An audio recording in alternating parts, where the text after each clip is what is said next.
Brought to you by Penguin.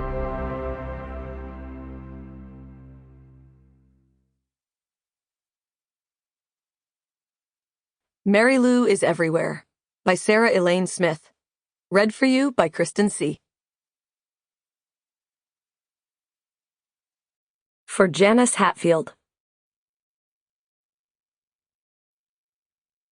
I used to think my troubles got legs the summer Jude Vanderjohn disappeared, but now I see how they started much earlier. Before that summer, the things that happened to me were air and water and just as see-through. They were real, but I didn't care for them much. I did not care for the real. It didn't seem so special to me, whatever communion I could take with the dust spangles, or the snakes that spun in an oiled way along the rotting tractor tires stacked up by the shed, or the stony light that fell in those hills and made the vines and mosses this vivid nightmare green. None of it had a purpose to me. Everything I saw seemed to have been emptied out and left there humming. I watched the cars. I read catalogs, which I collected and which my family called Cindy's magazines. My life was an empty place. From where I stood, it seared on with a blank and merciless light. All dust and no song. Rainbows in oil puddles. Bug bites hatched with a curved X for my fingernails. Donald Duck orange juice in the can.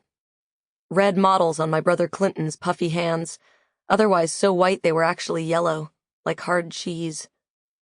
The mole on my belly button. You get to know things this way, by looking at yourself.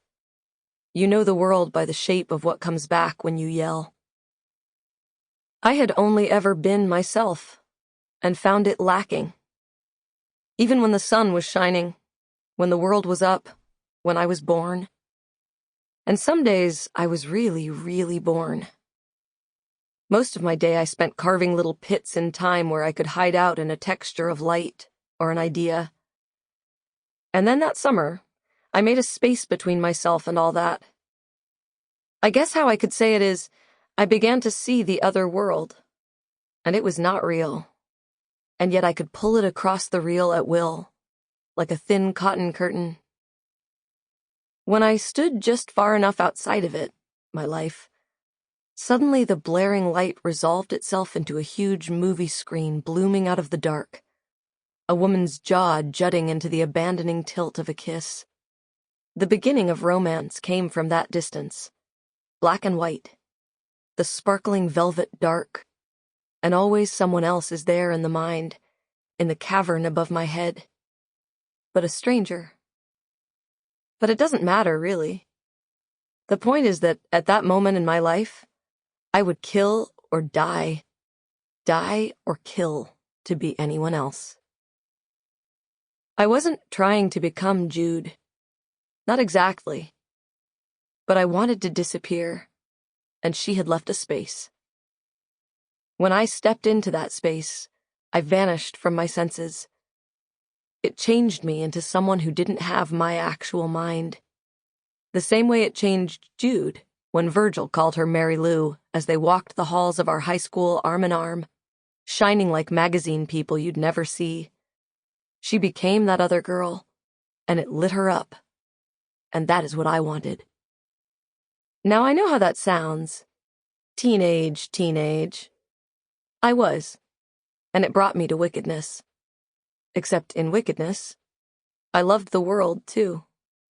In a way so fierce I assumed no one could imagine. And I love it still. It was, quite simply, how I survived. 1.